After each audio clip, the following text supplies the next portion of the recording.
Regardez le résumé de la rencontre Caen-Paris Saint-Germain. Une équipe du PSG qui en est à 18 matchs consécutifs sans défaite en championnat. Mais en fait, cela fait 23 matchs sans défaite si l'on tient compte également et de la Coupe d'Europe et de la Coupe de France. C'est une série qui a commencé le 28 août dernier par une victoire au Parc des Princes. Une victoire contre Caen justement lors du match aller. Victoire 2-0, dont cet exploit de Daniel Bravo. Regardez.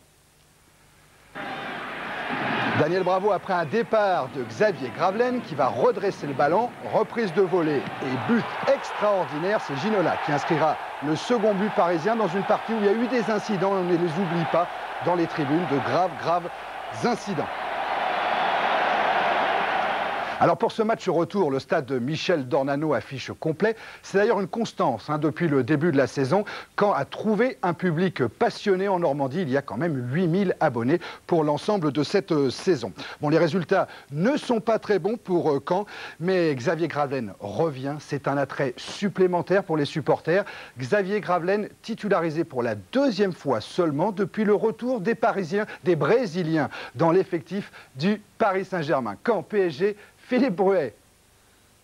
Et ce soir à Caen, Xavier Gravelaine s'est offert un petit plaisir. Il a été de loin le joueur le plus applaudi au moment de fouler la pelouse du stade Dornano. Un stade qu'il avait côtoyé une seule fois juste avant son départ pour Paris. C'était en amical contre le Bayern de Munich.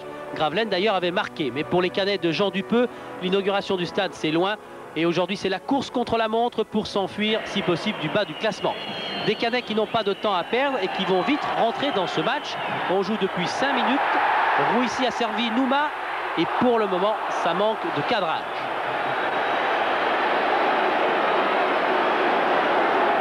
Au Paris Saint-Germain, c'est la prudence qui guide le début de cette rencontre. Ballon pour Fournier. Fournier a levé la tête, centre et à l'arrivée Dangbeto et Lobé et Ginola en force. But de David Ginola qui améliore ici son capital au classement des buteurs. C'est le 11e but du Parisien. Dangbeto, Lobé, bonne récupération de David Ginola qui ne laisse aucune chance à Richard Dutruel.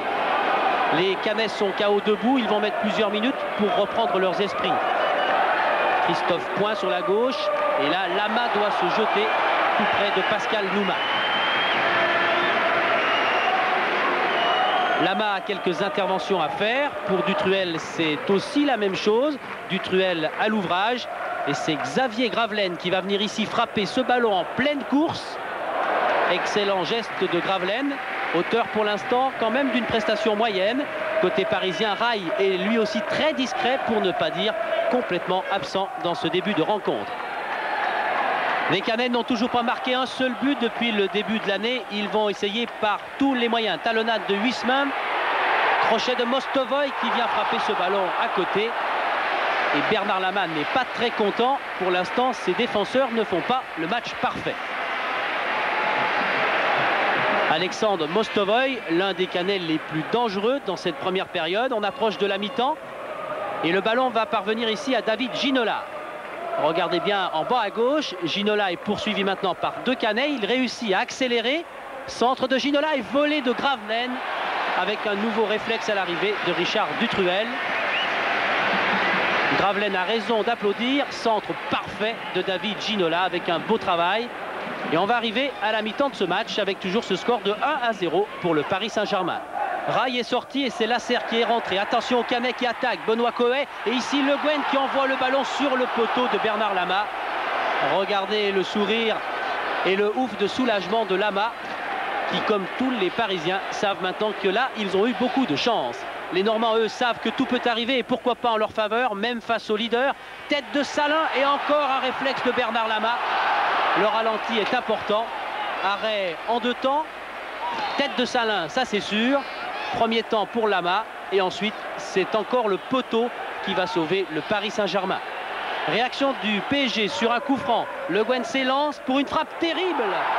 Dutruel ne peut rien contre ce bolide. Le Paris Saint-Germain mène à Caen 2-0. Quelle frappe de Le Guen. Le stade Dornano n'en revient pas et pourtant le résultat est là. Dominé, parfois bousculé. Les Parisiens ont supplanté les bonnes banderilles au bon moment. 2 points. Mission accomplie.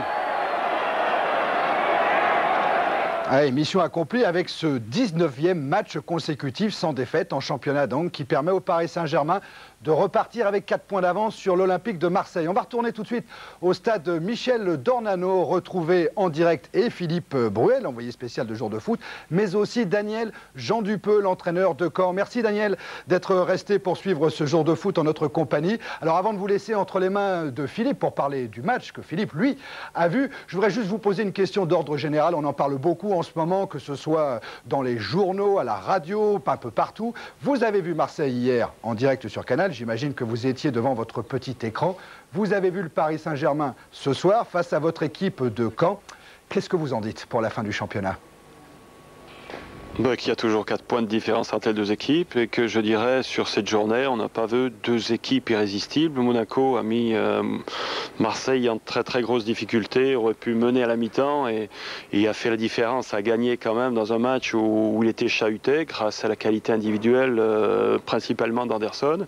Et puis ce soir on a vu le Paris Saint-Germain en difficulté avec assez peu d'occasions quand même, mais solide puisque nous on marque pas. Et que Ginola, sur une de ses rares occasions, marque.